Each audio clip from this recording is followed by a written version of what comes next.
Welcome to our panel titled Best Practices. My name is Atalia Omer, and I'm an associate professor of religion, conflict, and peace studies at the Kroc Institute for International Peace Studies at the University of Notre Dame. I'm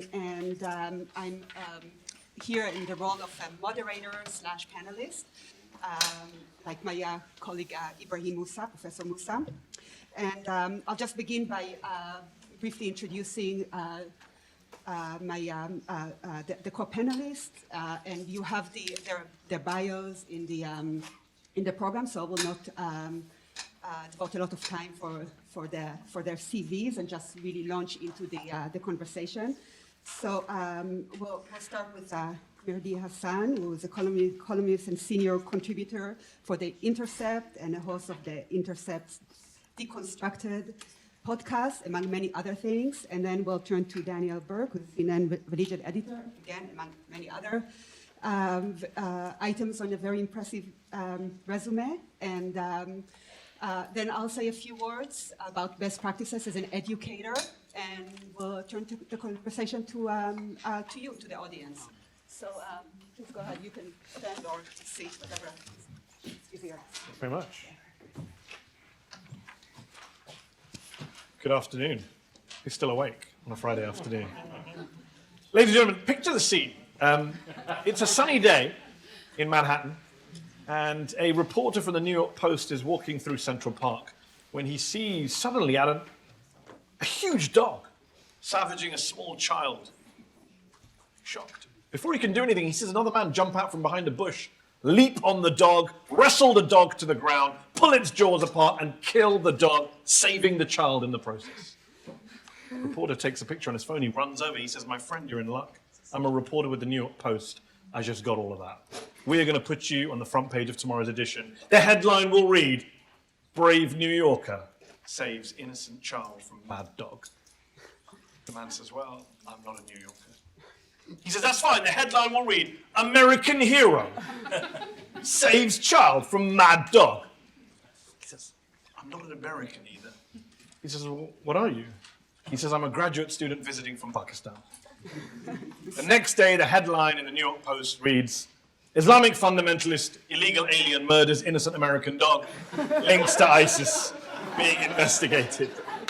Now, of course, that's not a true story or a real headline, but it's not that far off from some headlines and stories that we have seen in our media, and that do bring religion, and specifically the religion of Islam, of course, into stories that have nothing to do with religion or with the religious beliefs or practices of the subject of that story. My name is Mehdi Hasan. It's a pleasure, privilege to be with you all today. Thank you to the organizers for hosting this much-needed conference. Unlike Daniel, who does a great job at CNN, I don't have the pleasure or privilege of being a religion reporter. It is not my formal beat, even though I have ended up writing a lot about religion over the past decade or more, doing TV shows on religion, doing podcasts on religion, and on one specific religion, let's be clear, my own religion, Islam. So today, I'm going to talk about what I know, Islam and the coverage of Islam in the media. And I want to apologize in advance. Unlike the panelists in the previous panel, I have not done my homework and did not follow the marching orders and did not stick to the brief. I haven't come here with a list of best practices for journalists covering religion, though I'm happy to discuss that afterwards in the Q&A and in the panel discussion. I do have views on that. But I have come here today to make one big, important point about what I think we get wrong in our coverage of religion and religious people, and especially Islam and Muslims. And it's a pet peeve of mine. You see, in preparation for this conference today, I was reading around the subject, and I came across a book on the religion and media's coverage of religion. Some of you may have heard of it, it's quite well known, Blind Spot, When Journalists Don't Get Religion, which was edited by a conservative writer here in DC called Paul Marshall. And that book basically makes the case that secular liberal journalists in the Western media miss a lot of stories because they don't prioritize religion or religious beliefs. They underplay the role that religious faith plays in major global events. For example, Marshall says the terrorism perpetrated in the name of God by quote-unquote Muslim fundamentalists doesn't get the coverage it should get in terms of the religious angle. My talk today, though, takes the exact opposite approach to marshals. I think we have overstated and even exaggerated the religious component of modern conflicts, divisions, political violence. We have especially overstated and exaggerated the role that Islam, the religion, plays in the geopolitics of the Muslim majority world and beyond. Take the debate over terrorism.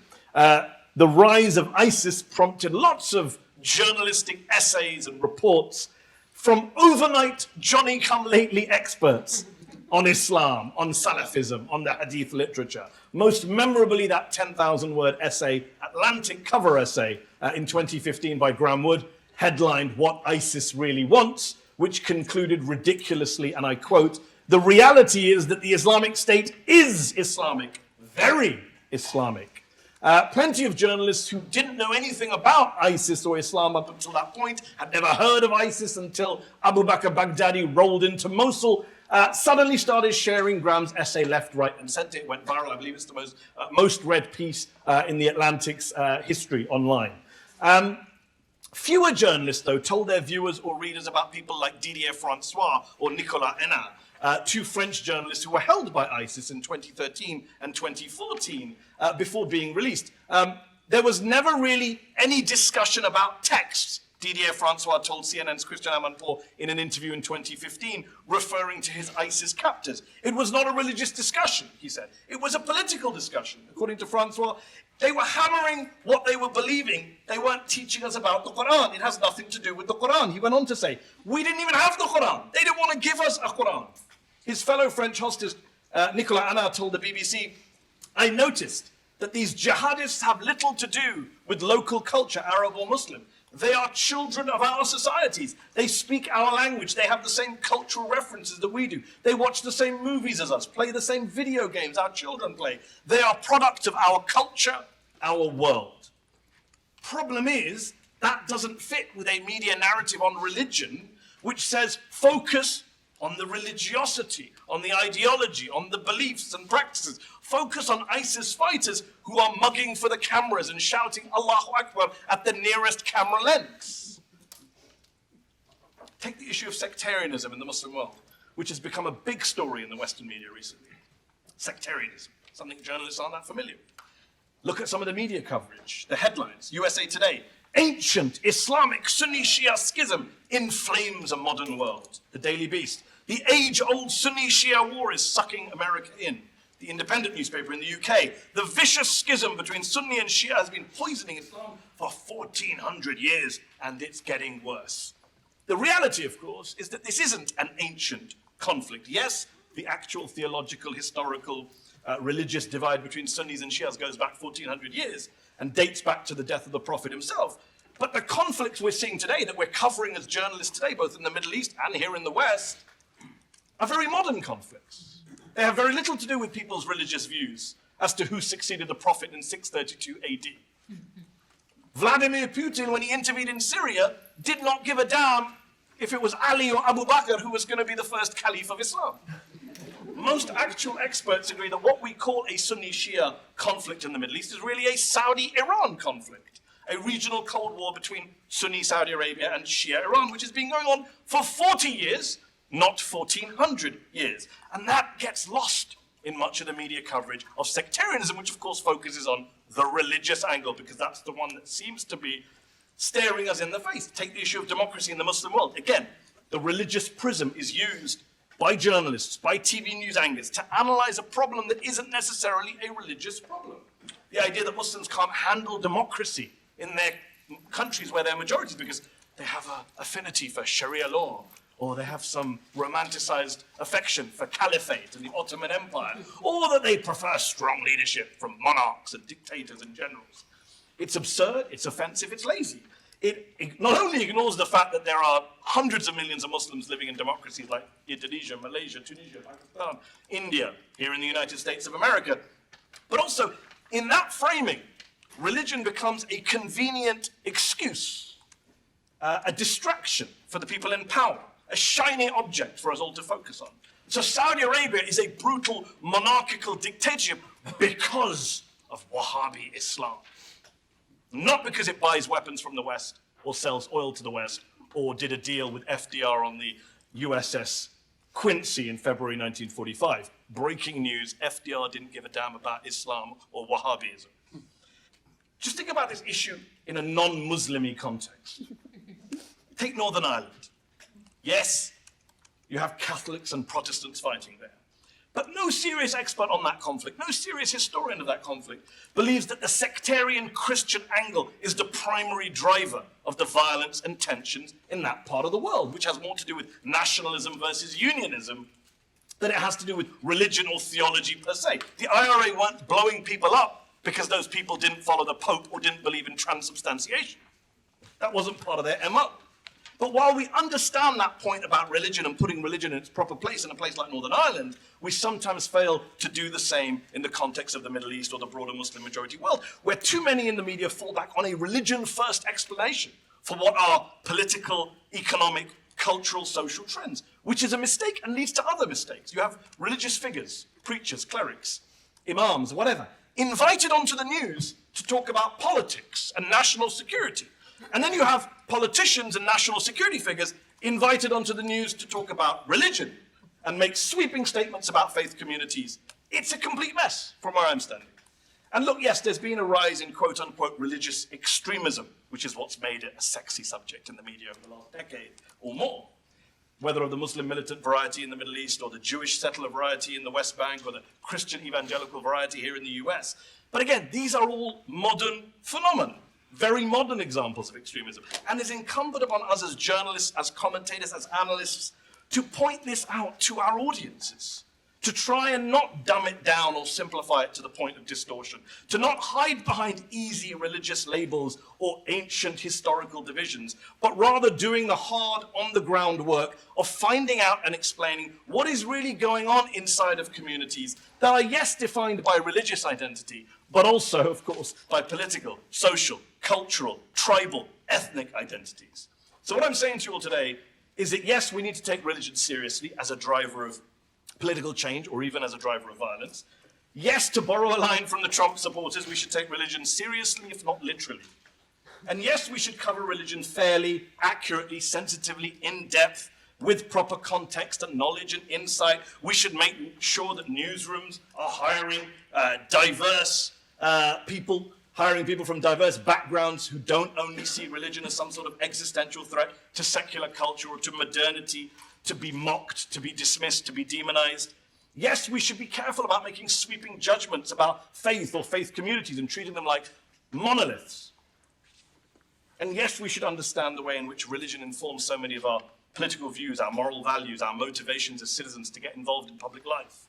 But we must also be careful about overcompensating for perhaps our undercoverage and our underreporting of religion and religious communities in the past. To look at an issue like terrorism or the Israel-Palestine conflict and say faith or religion is the most important explanatory factor.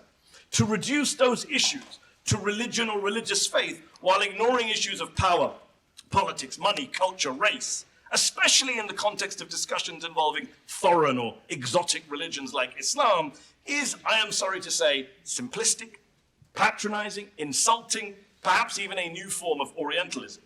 So, look, religion and religious journalism matters. And it's so important to have conferences, panels, discussions like this one to work out how much it matters. But, sorry to be the party pooper or contrarian here today, in my view, it matters less than we've been led to believe. And we, members of the media in particular, need to put it in its proper place. Thank you very much for your time.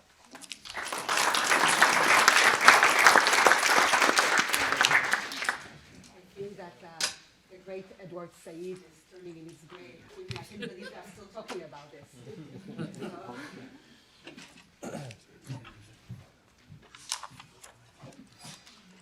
Hello, I'm Daniel Burke. I'm the religion editor at CNN. I'm just going to explain a little bit today about what I do, how we cover the stories on religion that we cover.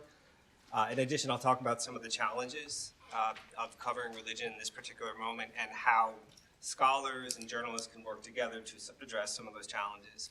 So I've been at CNN since 2013, a few months after the election of Pope Francis, who dominated my first year at CNN pretty much. I work for CNN Digital, which is the website.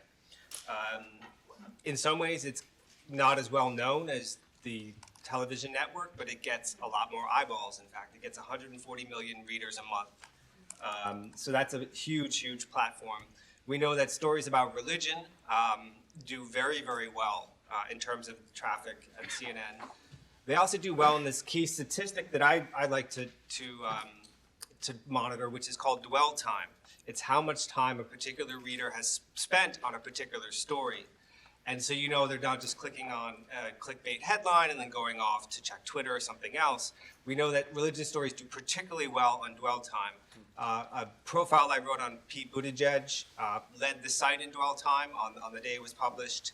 And a piece I did recently on a sort of secretive government program called CARP that targets Muslim immigrants who are looking for green cards or other sort of immigration benefits. That piece did really, really well, which is, difficult for a story about a fairly obscure government program to get a big audience and to have people reading it for 8 minutes is pretty good on CNN. And so that's really the key statistic for me. Are people staying with the story? Are they actually reading it? As a religion editor at CNN, I do a little bit of everything. There's, of course, a lot of breaking news. There's analysis. There's a lot of political analysis. But I also write these longer enterprise features, which is really where I like to dig in. I've written about the Pope's period of exile in Argentina when he was a Jesuit. He spent 2 years away from his Jesuit brothers. It was a missing gap in his timeline that I had noticed, and he was actually exiled because he was a bad leader of the Jesuits at the time. And so they sent him there to kind of cool off. And it actually had a lot to do, when you hear about what he did there and what he wrote there, it has a strong resonance with what he's doing now and the way he leads the church now. I wrote a long narrative about an atheist family in the Bible Belt and their conversion to atheism and what they did to their families. And then, as I mentioned, I did a 6,000-word piece on CARP, which is this program that basically delays or denies immigrants benefits based on, in some cases, based on pretextual reasons having to do with faith. I followed a university professor at the University of North Dakota who works in petroleum engineering. He's from Iran. He came to the United States in 2009. He got married in 2014, and he applied for a green card. He still doesn't have it. The FBI called him and said they wanted to meet with him, and then began his problems. And so he is actually, his green card was denied, even though for many reasons he should have it. And so that was a long story about all of the trouble that he's gone through over the years. One of the interesting things is that while one part of the US government, USCIS, is trying to kick him out, he's getting funding from US Geological Survey for his work. So the government seems to, the left hand doesn't know what the right hand is doing, really, in that case. Anyway, it's a really interesting story. We did a video component with that as well. I also work with the TV side when it's suggesting guests, suggesting story ideas, working with producers and bookers and reporters in the field, and vetting scripts from time to time on sensitive religious subjects. So there's a lot of different things that I'm doing from all over, including, as Mehdi pointed out, noting to my colleagues when there seems to be a religious conflict, but it's not really about religion. And I think we've seen that a lot with our Middle East coverage in the last couple of years with Syria, Iran, Saudi Arabia. I think it's as important to not cover religion when it doesn't need to be covered as it is to cover it well. Sometimes the best stories are the stories you don't do. So having said all this, it's a really difficult time to cover religion. It's really difficult for three main reasons. One is that the news pace is so fast. The Vatican put out a statement after the Pennsylvania grand jury report that was extremely damning that named 301 priests who had abused thousands of children. We had our story up on the Vatican statement within 2 minutes. And so then we had to essentially backfill it. And I backfilled it by talking to experts, talking to people at the Vatican. But we get it up really early because we're trying to build a digital path to that story. And you want, for SEO and other reasons that I could talk about in the Q&A, we want to get it up as quickly as possible. Sometimes that means that you can't get all the context in right away, but we always work, we call it writing through. So we always write through it and add more and more and more and more. Some of the things that can be done to sort of alleviate how short they can be, and I'll give an example here. There's a really good publicist, communications expert with the University of Notre Dame who, before Trump went on his excellent Abrahamic adventure, visiting the Holy Land, the Vatican, and Saudi Arabia, I spoke to Professor Musa, actually, who was suggested by Amanda. She gave me his contact information, said would he be available, and shortly after Trump gave his speech in Saudi Arabia, I called Dr. Musa, who was awake on a Saturday morning early, and he gave me great context and quotes and analysis of the speech. Analysis that as a non-opinion journalist, I can't necessarily do myself, and not that I even know what you know, but it was great to have that for our audience up quickly, that, you know, not only Trump, what he said, but how we should sort of interpret what he said. So that's one way you can deal with the speed of it. Get out ahead, talk to journalists about, you know, because that trip was planned ahead, and Amanda, frankly, put us in contact before so that we knew we were on the same page.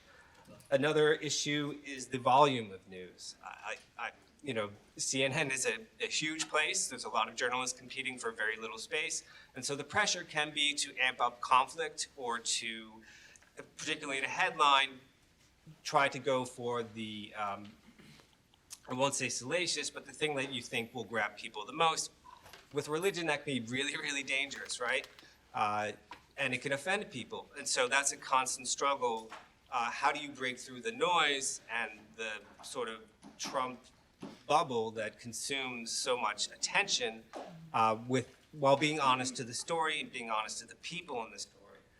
That's sort of an ongoing challenge. And the last thing is, I've seen a lot of polarization just in the last several years. We see this a lot, particularly with white evangelicals who are supporters of President Trump. Just to name one particular example, we did a story on, as many people have, on the children at the border and how they're being treated and what kind of facilities they're in and how they're, in some cases, being maltreated. And it was really good journalism. And I saw on Twitter, particularly evangelical leaders who have large flocks say, no, this is all fake news. We went to the border with Trump officials. You can trust us. Don't trust CNN. We would not have seen that stuff before. If the New York Times goes and does a story on the U.S. border, you could at least trust mainstream Southern Baptist leaders to grapple with it. Now, they sometimes just dismiss it. And that is a big problem. That one I think is probably the trickiest one to solve because I think it's deeply embedded. And so I'd like to hear from some of you about how your ideas. But I'll leave it there so we have time to talk. Yeah, that's it. Thanks.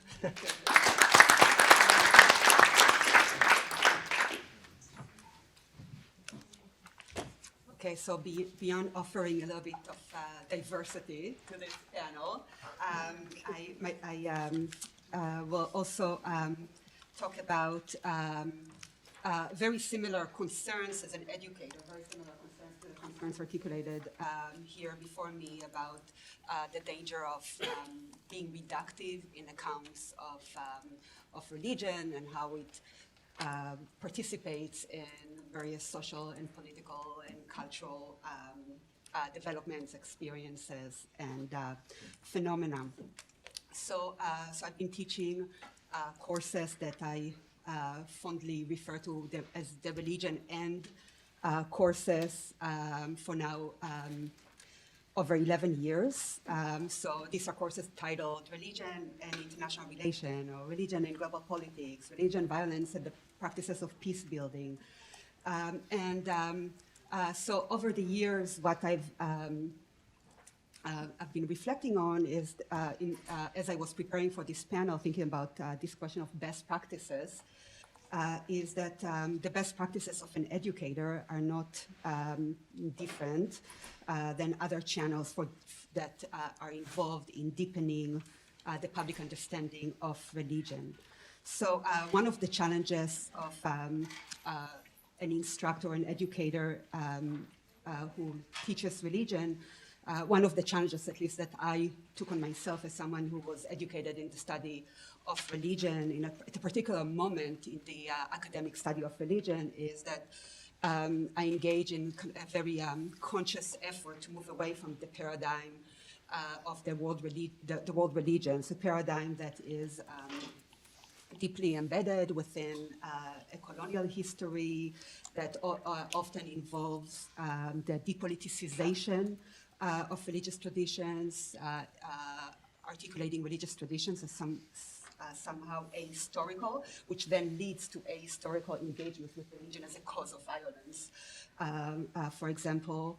And so I bring to my work as an educator and a scholar in the study of religion, an understanding of this history, that the very category of religion is a comparative category, that I have my religion, you have your religion, she has her religion, that this category developed in a context of empire and colonialism, in taxonomies of different subject populations, trying to understand them in order to control, in order to dominate. This paradigm, the paradigm of world religions, also inform weak articulation of pluralism or multiculturalism that, again, depoliticize religion, privatize religion, place it in a kind of a domestic sphere, domesticates religion. And so part of the challenge, I think, that also Todd Green articulated earlier, is to think, to really centralize the framework of anti-racism and think about religion in complex ways that are historical, that are contextual. So the challenge is how to bring the kind of critical insights from the academic study of religion to enrich, quote unquote, literacy in religiously complex and historically situated ways. And I will own the complexity. I think it's important to be complex. It doesn't mean that you need to speak in obscure language, but it is complex. And I think that Nermeen Sheikh earlier really urged us to do so, to be very historically situated. So there are some methodological assumptions and analytical frameworks that I think really speak to this question of best practices. And here I really want to articulate this framework that was developed by Professor Diane Moore at the Religious Literacy Program at Harvard Divinity School. In fact, the concept of religious literacy was articulated for the first time in this context, with an attempt to really to cultivate a complex and robust understanding of how religions function in human experiences. So I want to review very briefly some of the key foundational assumptions of this methodology. So the first is an understanding that there is a fundamental difference between the devotional expression of a religious worldview as normative and the study of religion that interprets multiple devotional normativities. So best practice here involves recognizing a difference between a theological assertion of normativity and the factual truth that multiple legitimate perspectives do exist. So this, what Professor Moore calls non-sectarian approach, most clearly advances and enhances the public understanding of religion. The second assumption is that religions are internally diverse. And this brings to the fourth questions about who gets to represent religious traditions and why, where are the silences, who is not represented. Especially this is a very important question for media. The best practice here pedagogically is to introduce students, this is in my classrooms, to multiple voices and outlooks, and to, again, always understand it contextually and historically through an analysis of power and global and local discourses of power and otherwise. And a third assumption is that religious traditions change. They are not ahistoric nor static, but interpreted and reinterpreted in context. And so here one needs to gain literacy in the historical study of religion in context. The fourth is that all knowledge claims, including religious ones, are socially constructed and embody specific and situated perspectives. So economic and political dimensions of human experience cannot be understood without religious and other ideological influences that shape the cultural context of which political and economic motivations emerge. And the fifth is that religious influences are embedded in all aspects of human experience. They do not function in discrete, isolated, private context. So this destabilizes reductions of analysis of religion to belief and opens up what I call an intersectional approach that is attentive to matrices of power and history, as well as positive normative worldviews that can offer resources for disruptive, sometimes disruptive and prophetic interventions. So with this in mind, I find Diane Moore's definition of religious literacy as one that offers a best practice and framing for promoting the public understanding of religion. So I just want to quote the definition here before I continue. So she writes, religious literacy entails the ability to discern and analyze the fundamental intersections of religion and social, political, cultural life through multiple lenses. Specifically, a religiously literate person will possess, one, a basic understanding of the history, central text, where applicable, beliefs, practices, and contemporary manifestations of several of the world's religious traditions and expressions as they arose out of and continue to be shaped by particular social, historical, and cultural context. And two, the ability to discern and explore the religious dimensions of political, social, and cultural expressions across time and space. And so, in my view, this a situated approach centralizes an analysis of power and powerlessness, this is really important, and asks why certain interpretations gain prominence and not others. And so I want to, in the remaining 2 minutes that just told me that I have, I want to talk about an experience that I've had really applying this. My scholarship has involved exactly that kind of critical engagement with religion. I didn't call it religious literacy. I called it in my work critical caretaking, and I called it also hermeneutics of citizenship, and looking specifically at the case of looking at religion in the case of Israel-Palestine, specifically Israel, and specifically engaging critically, but not reductively, with religion in the context of Jewish nationalism, Jewish societies, and as it relates to the occupation of Palestinians. And so I was invited by Professor Moore to participate in Religion, Conflict, and Peace Initiative that is based at Harvard Divinity School and Harvard Kennedy School.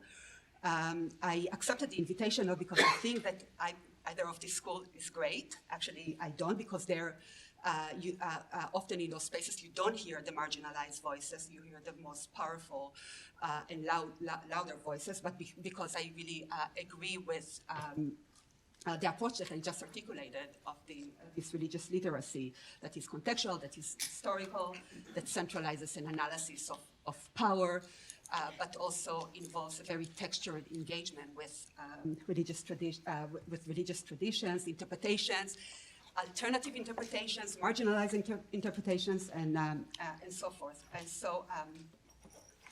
so, as part of this Religion, Conflict, and Peace initiative, we bring students, graduate students, to Palestine and Israel, where we, the framing is framing around questions of narratives of belonging and narratives of displacement. We listen very carefully, very attentively. We look to narratives in the margins. So, for instance, we go and listening to Arab Jewish experiences, so Mizrahi Israeli Jews and their struggles and the kind of analysis that connects their experiences with Palestinian experiences. We talk to Ethiopian Jews, but the engagement is not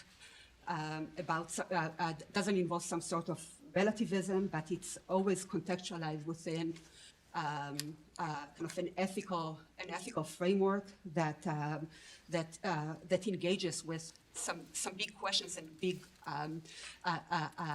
global analysis of major developments that relates to questions of modernity, that helps us contextualize the Israel-Palestine, the case of Israel-Palestine, and how religion fits in within this framework. So you cannot understand Jewish nationalism or Zionism without understanding Europe, without understanding colonialism, without understanding settler colonialism, without understanding the modern discourse of nationalism. This does not mean that we reduce our understanding of Jewish nationalism, of Zionism, of what is happening in Palestine and Israel right now, the questions of the occupation, to these explanatory frames.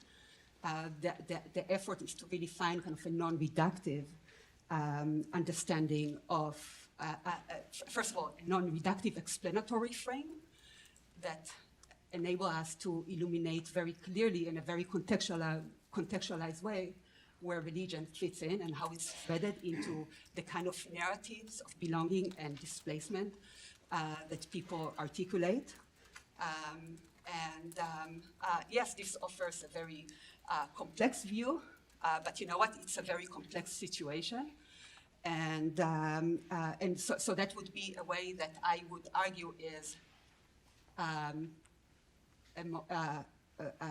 a better way to cover or to teach Israel-Palestine than the way that will offer, like Mehdi mentioned earlier,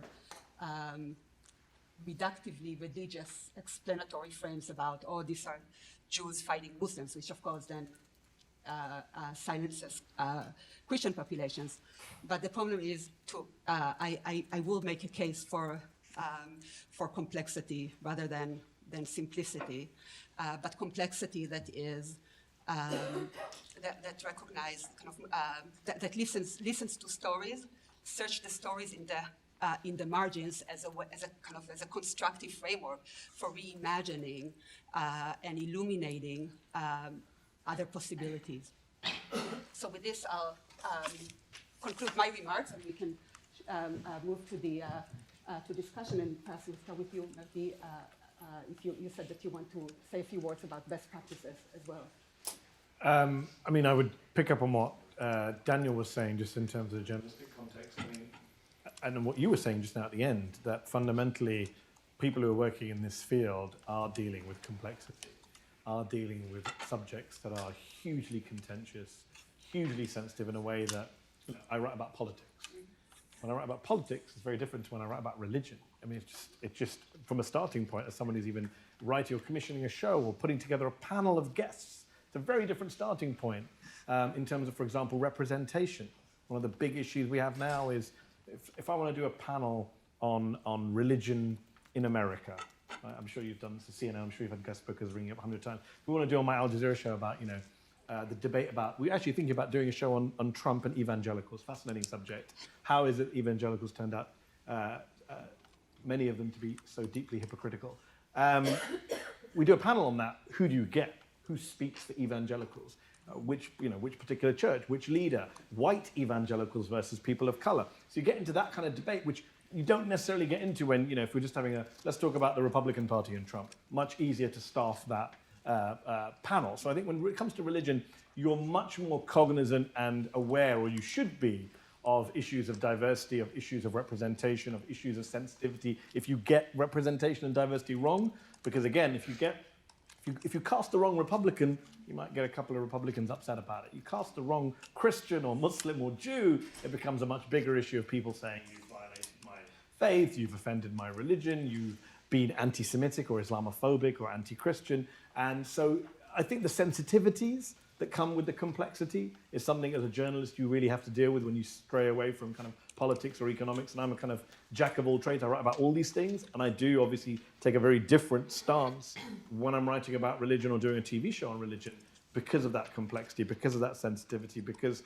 people start from a point of greater ignorance on religion than they do on issues of politics, economics, even other issues in the news. And therefore, someone like Daniel talks about doing a 6,000-word piece. That might be, okay, that was a great story, and I'm glad you did it. But in general, you probably do need more depth because you have to explain things that people don't follow, especially once you move away from Christianity, even into Judaism, which is a much more familiar tradition in this country. Once you start getting into the different strands of Judaism, how different Jewish groups respond to Zionism or the occupation, and then you get into Islam or Hinduism or Sikh, it's much more complex. So I think all of those issues, when we talk about best practices, it's not really much about best practices, it's more about recognizing the challenges, recognizing the limitations of the format, recognizing the sensitivities of the audiences you're dealing with. And we live in this great time now of free speech and intellectual dark web, and you guys know this better than me, campus snowflakes. And I think when it comes to religion, I think we haven't even started to really explore some of the limitations there when it comes to offense and sensitivity. I would agree with that. Yeah, I would say, sure. We got is these working? No. This is working, just for you. Okay. So your point is well taken with regard to representation. In my first year at CNN, I got a lot of requests to go on air to talk about religion, whether it was Islam, Catholicism, Judaism. And because I just started there, I said yes to everything, even when I was not personally engaged with the story. And then I thought, this is really a bad idea. So what I really want to do was actually have the representatives from those religions on the show. And so in the last 4 or 5 years, I'm on air very little because I'm saying, well, if you think you want to do a story on this mosque in Chicago, have the imam up, don't have me talking about it. And usually there is... the history of fatwas with Daniel Burke. Exactly, it makes no sense. And so I've been very, very conscious of, in some ways, seeding the ground, seeding the stage to the actual religious actors and making sure that we're doing that consistently across the board, particularly with regard to Muslims. The stat that was mentioned before with regard to Muslim representation in stories is well taken, that for a while CNN would do stories about Islam and have no Muslim panelists, and that cannot continue. And it doesn't continue There was anymore. a stat after the Muslim ban came in the 30 days after Trump came to office and brought in the Muslim ban. I think across cable news there were 90 guests who were invited on to work the Muslim ban, and 9 of them were Muslim. Yeah. So less than kind of roughly 10%, 1 in 10, Yeah. to talk about something called the Muslim ban. Right. So Right. So that, I think, has changed a little bit at CNN. There's still probably a lot more work to do. Honestly, going on TV, going on live TV is very difficult. And so finding people who can do that and talk about difficult subjects and do it in a coherent, short, tight way is sometimes a challenge, because it took a while for me. I'm in journalism. It took a while for me to learn how to do that. And so teaching someone with no media experience is sometimes a challenge. But I absolutely agree with that point. Representation is a huge issue with regard to religion. We have to get it right. We have to have a diversity in our guests. I think that I will open it up now. So I have Ibrahim, Scott, and sorry, go ahead. Ibrahim. Thank you. I just woke up. So, one of the things, since we have two journalists and very... Take the mic, take the mic. Wait for the mic. Thank you. I just woke up. Since we have very highly regarded journalists here, and I take that seriously, I was wondering if you could talk a little bit about journalistic and editorial rooms making decisions as to what kind of stories are going to repel audiences, their readership, their listenership, and so on. That's a huge issue, right? Repel and turn them off, and they're going to switch off, or they're going to switch to another channel. It's a very important, I mean, being a former journalist, I know that, but it's become worse with cable news and those kinds of issues. So the audience reaction is a big thing. I tell you why. I'm sitting with a thought that I'm kind of mulling in my head. Where do I write this for? We talk about, Russia interfered with our elections, but Americans need to be reminded how many elections we interfered with. And after elections, right? This is not something that the readers of the New York Times want to hear, because they're going to vomit about that, right? They're going to say America is guilty again. But this is a story we need to tell. And maybe the Intercept would be interested in something like that, but maybe not CNN. We did it. We did that story. Oh, you did it. Okay, so I need to subscribe to the Intercept. I'm caught out. But Nermeen this morning said something which is important, that she reminded us that the victims of Muslim terrorism are Muslims themselves. And so Are mostly Muslim. Muslims, thank you. And that what the statistics tell us. The question is, that conversation, right? Why is that happening in Muslim societies? Is not a conversation that too many people want to have, right? And obviously, if you have that conversation in the West, then it becomes a certain kind of problematic way. So I'm wondering if the Intercept or Al Jazeera and CNN, if you had options to do 3 stories, one of them about Islam, what would those stories be, and what will the other 2 stories about religion be? So you have an option, each one of you have an option to think of 3 stories that you want to do on religion, one of them on Islam, and you don't have to do it in the continental United States and Europe, but you can move. And there's a ton of money for you to move.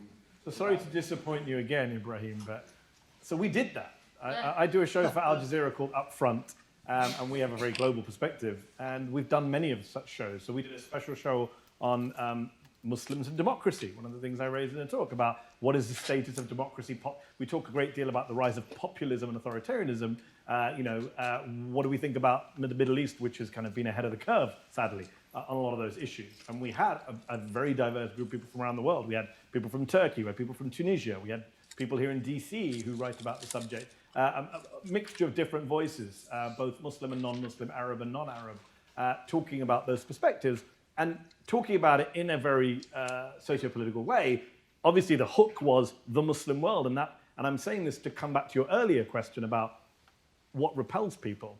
Ironically, as Daniel pointed out in his talk, religion is actually quite attractive from a media perspective in terms of audiences. It rates very well online, it rates very well on TV. When I was at the New Statesman magazine in the UK, which is a centre-left secular political magazine, whenever we started writing about religion, sales went up.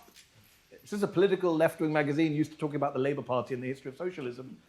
We did a special issue called "Everything You Think You Know About Islam Is Wrong." It was one of the highest-selling issues of the magazine in modern history. I wrote a piece about Jesus the lefty, and on Christmas, for a Christmas issue, I wrote a piece about just Jesus and social justice and socialism. And we got letters from readers saying, "What are you doing? Why is religion taking lots of crusty old atheist lefties? Why is religion taking over the magazine?" And my editor would write back and say, "Well, stop buying it then, because." We also have a market dynamic. This is selling better than the latest issue on what is the housing policy of the Labour Party. So that's part of the issue, is that there is a hook. It's what you do with it, right? You can recognise that there is an appeal, probably for the wrong reasons, as I mentioned in my talk. People are probably interested in religion for all the wrong reasons.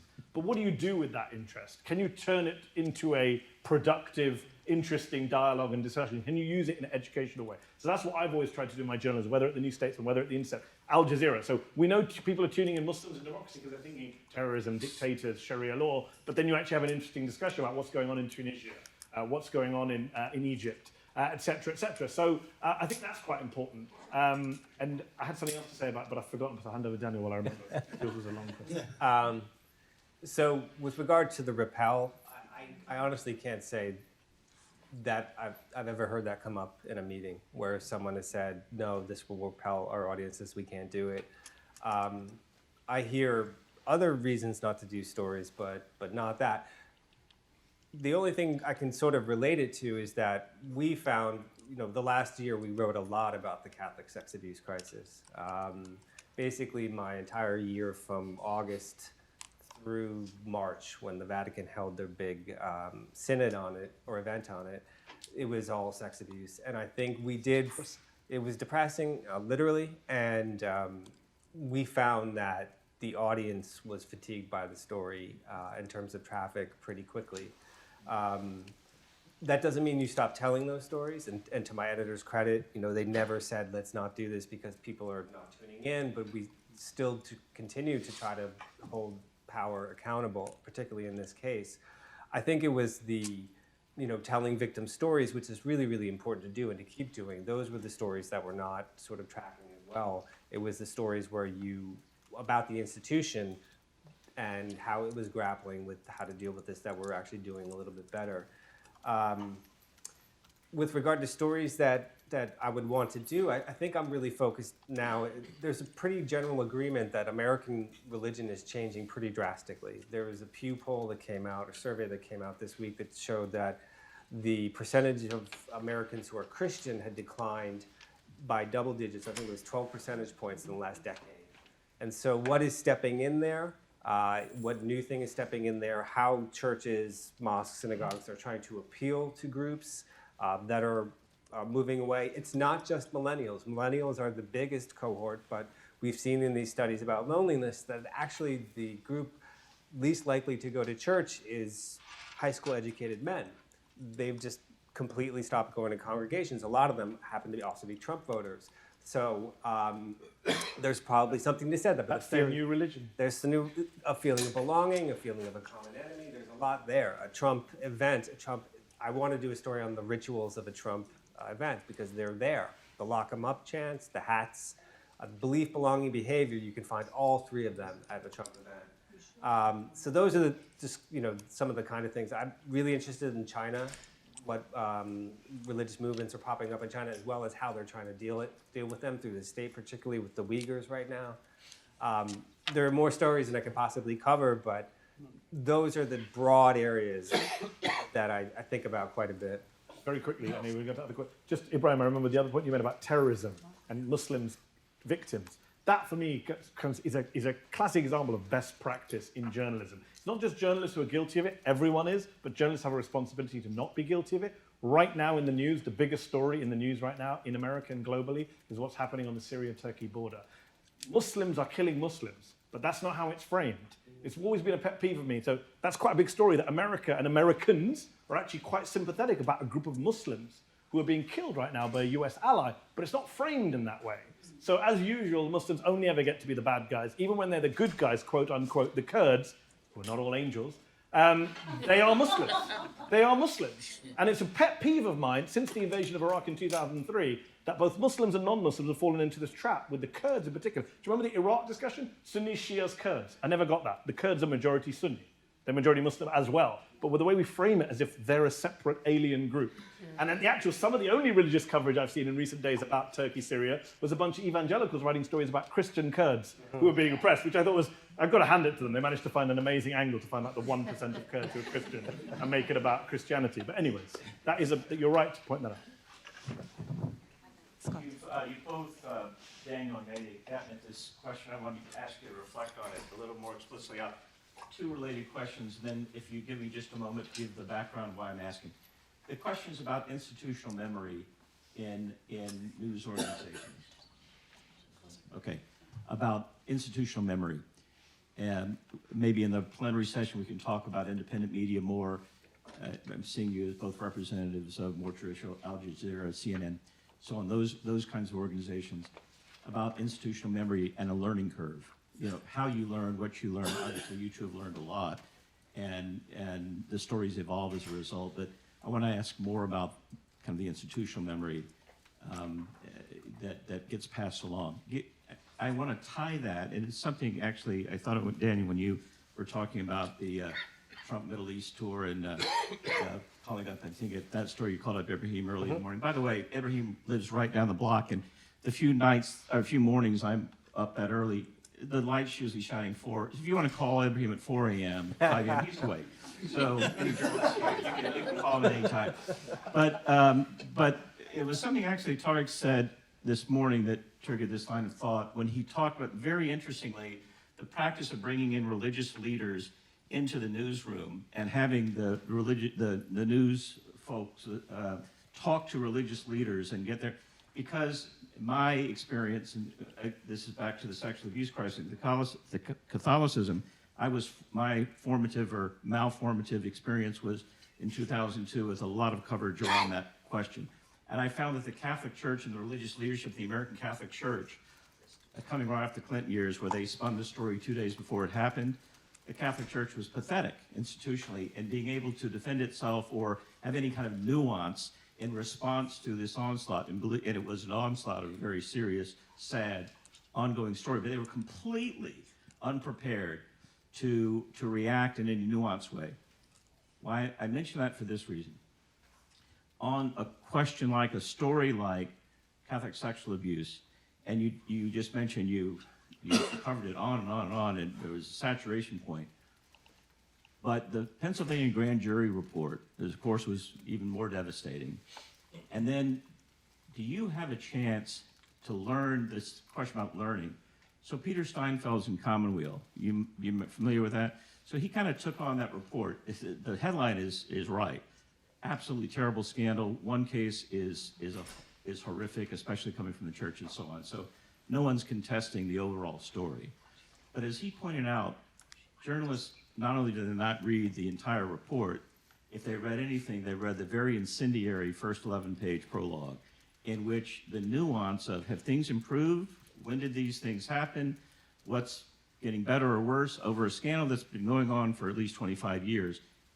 Very little of that was picked up, the nuance. So this is a long-winded way of asking, how do you learn? And how do you pass on? And when you circle back to a story like that, since you're having to respond to immediate stories every day, I guess what I'm wondering is it hopeless to think that your staff and the way you cover a story can say, well, let's step back for a moment and take a look back at that thing we reported about the Pennsylvania grand jury in this case. How do we critically have a critical take on that report? What progress has been made? When the focus rightly is on victims and they keep coming forward and you're overwhelmed by that horrific story, how do you find the space to say, okay, what's the broader story? How do we put it in context? How do you learn? And how do you create the space for an institutional memory that allows you to go deeper, be more nuanced, when a lot depends on you individually, both of you, as key figures in an organization? Sorry if that's too garbled, but No, I get get a it. point there. So I think I read the Peter Steinfeld's piece in Commonweal, and I think a lot of it was well argued. I do take issue with his idea that journalists didn't read it. I think there's no way that he can know that, and I think it's wrong. We had a team of reporters, actually 9 people, combing through every page of that, and I was writing it, so I was the lead writer, but we read every page. We also included that 2002, the bishops initiated new norms, including zero tolerance, and since 2002, there have been very few cases, relatively. And we have, just in a pragmatic way, what we did was, with that story, we still have what's called a working group, who is still on the story, who digests every piece of news that comes out regarding the Catholic sex abuse. We have a document where we, consult with each other about it. Where does this fit within the larger story? Is it new? How does it relate to what people have said in the past about this? And so there are hives of institutional memory within CNN. And I happen to be part of a lot of the hives that have to do with religion, but there are ones about politics and polling and all different things. It's a huge place that's sort of siloed, but it is there. And I think we also learn as we go, obviously with the Catholic sex abuse scandal. But this was a report that, going to your point about the church being caught flat-footed, this was a report that everyone knew had to come out on a certain day. because that's when the judge in Pennsylvania, the Pennsylvania Supreme Court, said it has to come out by this day. When I called the Vatican for a response, their spokesman was on vacation. And I sent him a personal note because I've got to know him. Hey, you may want to respond to this. This is a pretty serious thing, and it took them 3 days to actually respond to it. The idea that the biggest religious institution in the world didn't know that this report was coming out, didn't know how damning it would be, is inconceivable to me, especially when certain cardinals, Cardinal Wuerl here in DC, had already seen it. He had prepared his own, some say tone-deaf response, but no one within the Vatican had any idea that this report was coming out and how bad it would be. It boggles the mind. Welcome to the Catholic Church. Well, they just got a really good travel deal, and they just went on holiday dates.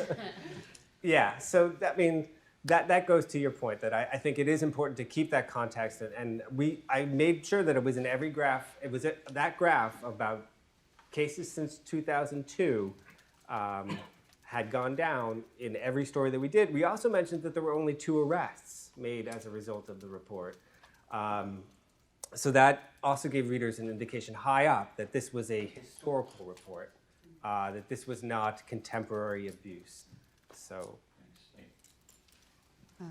Okay, Mahan.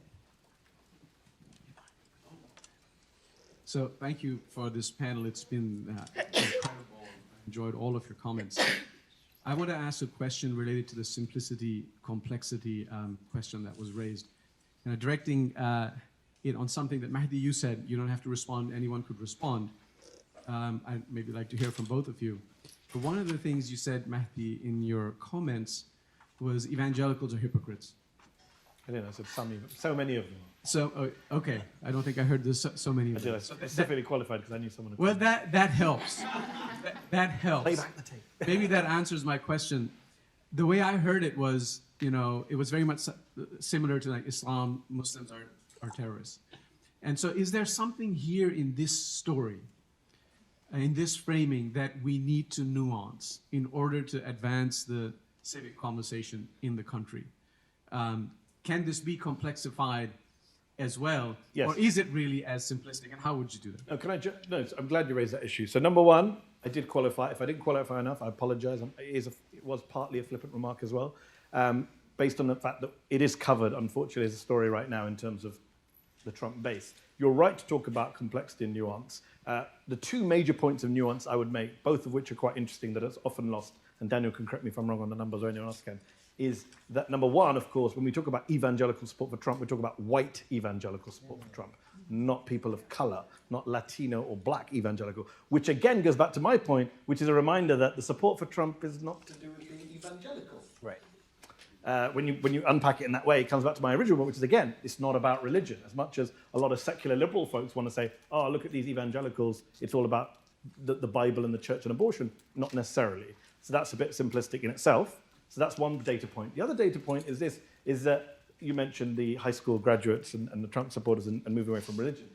Evangelicals who support Trump, when you drill down into the data, and sadly not enough of us do, and that's, again, comes back to the wider point about media capacity, is it's evangelicals who attend church are actually not huge Trump supporters, relatively speaking. It's evangelicals who identify culturally as evangelicals, but are not churchgoers or regard themselves as practicing in any way. So again, it comes back to, it's not about religious beliefs. So on the one hand, we can make flippant remarks, and people on the left who tend to be more irreligious and secular will make those remarks. The irony is that even though I see myself as someone on the left and a big Trump support critic and a critic of Trump's base, I would add that nuance and say, actually, okay, it's not as easy as to say, oh, well, here are all these religious people supporting this deeply irreligious president who's antithetical to everything about Christian values.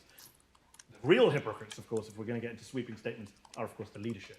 There's no debate about that, and I'm happy to make a very sweeping statement.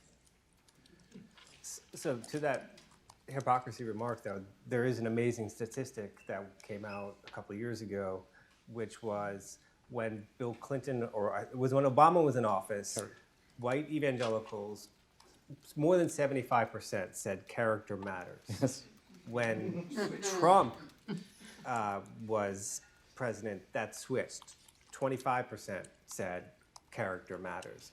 So something changed, And you could call it hypocrisy. You can call. Usually, what I try to do is Black just dude became a white dude. just cite the statistic. That's enough for people to make their own conclusions, right? You don't have to say hypocrisy. You can just say, look, they switched based on political allegiance, a core belief for evangelicals, which is personal morality, uprightness.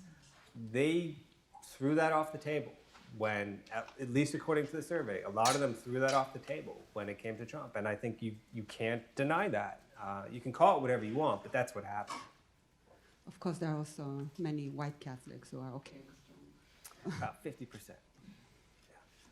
One best practice that can bring academics and journalists closer is that when the academics publish a study, it's really helpful for the newsrooms if there's a really well-done executive summary Yes. to the study. 100% agree. And so I would encourage that extra step, because once you get a study done, you're like, I'm done. But in conveying that The press release. complexity to the reporters, the executive summary is a critical tool. I agree with that. And press release, I would add to that. That's true. Other question? Oh, in the back over there. Just raise your hand so that I'll know. I mean, while the microphone's going there very quickly, just the other point is also the authors of the study being willing to do media. Yeah. I mean, the number of academics we've invited on shows and they've said, can't do it, no time, not interested, don't know how to do media. I've had top academics say, I don't do debates. Literally, I'll come on one-on-one, I won't debate anyone. You won't debate anyone and you're an academic. So I find that frustrating as well, often. I just, on this point, recently had an interview in The Nation that was published about my recent book. And the experience of the interview was very profound. I mean, it was quite long, and we really got into the depths of the book. And then the interview was published, and I was very, very happy with the You were result. happy? I was very happy. It was with a very serious journalist.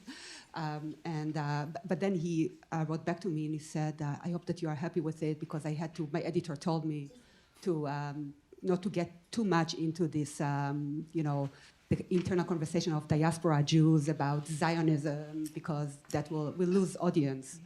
I mean, I was very happy with the interview, but there was this. It's also to speak to Ibrahim's point earlier about,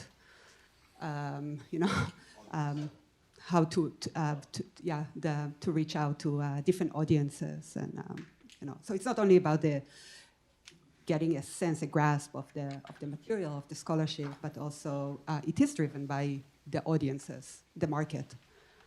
Okay, so to the question. Good afternoon. Sorry, Dean Appleby said that we can take a few extra minutes. Good afternoon. First of all, I have to disclose I am neither a journalist nor an academic. Can you introduce yourselves? My name is Amy Rock, and I work with the public school system. And that was my reason for coming today, was we have a rapidly increasing diverse population, and there is a lot of conflict between these diversifying groups. And so part of my role is in how do I help mediate those conflicts. And I will say, too, I'm a recovering academic, and I am a consumer of the media. And particularly what interested me in coming today was how do we, in the public sphere, those who are the lay people, not the professionals, deal with taking these very complex topics beyond the meme, beyond the very simplified view that is given through social media. How do we begin that discourse so that our public institutions are fair, are welcoming, are opening to groups who don't know each other? It's a good question. No, it's no easy answer. No, particularly with public schools, I think there's a lot of sensitivity around religion. But one of the best things that I did, one of the most helpful things I did when I was studying religion was our class went to the neighborhood mosque. It went to the neighborhood for a service. We went to the neighborhood synagogue at Catholic Church, evangelical, just to get people in those spaces and introduce the leaders of those religious houses of worship to students, and sort of break down at least that barrier of, because I imagine in any town, people probably walk by these houses of worship and never go inside, right? So just that basic level of what do people do in there can dispel a lot of the fear of the other that we see, particularly in students. So I would agree with that, but I'd kind of add one kind of caveat, which is I'm all for that, and I think that is important. And a lot of what we talk about today is to do with ignorance. That's where the media fits in terms of mediating conversation and providing facts and figures and explanation, or increasing ignorance in the case of the Fox Newses of this world. But you have Putnam at Harvard with the contact theory. Everyone gets to know each other, familiarize yourself, you break down barriers, which is all great. But then you have the whole, you have the old adage of not just familiarity breeds contempt, but this idea that actually exposing people to something that they're scared of might actually increase their fear. And right now, for example, one thing I always find about, for example, liberal educators in religion is I'm always worried that, are you going to overdo it, right? That's always my fear. So I remember when I was in England, in school, my daughter was in elementary school, she came home one day and she said, oh, we did Jummah prayers today. I said, you did Jummah prayers? What do you mean you did Jummah? You're like 7 years old, what are you talking about? She said, oh, the teacher said, let's do a mock Jummah prayer with all the kids. And I was like, oh, I was like, hold on, I didn't know about it. That means none of the other parents knew about it. Now, if you're an atheist or a right-wing Christian or Hindu who doesn't like Muslims, or even just has no views on religion or just agnostic, but your kid comes home and says, we did Muslim prayer today in a context where Muslims aren't having the best images, does that help or hinder the conversation? I'm not sure. I'm on the fence on that. A civil liberties lawyer friend of mine here in DC just told me the other day, I can't remember where, I don't have time to Google it. Apparently there's someone suing the public school system right now. I cannot remember where it is right now, which part of the country, in the US, because they're saying that religion was forced on their child because at school they were asked, literally just because they were asked a question, what is the Muslim declaration of faith? What is the Shahada? That was one of the questions in a test. So they had to write, there is no God but Allah and Prophet. They said, you're making me Muslim. Literally, this is the case, and they're suing the school. So when you're in that kind of, when you have that kind of bonkers reaction by some folks in the community, just interchange is not enough. Now, sorry to be depressing about that. I don't have a solution to that, but I am saying that we need to recognize that for some people, interaction is going to work, dialogue is going to work, exposure. For some, it might have the exact opposite reactions. We just have to tread carefully, and I say that even to liberal allies who are trying to look out for minorities. Just be cognizant of all those things. Okay, well, with this, let's conclude the panel and thank our panel.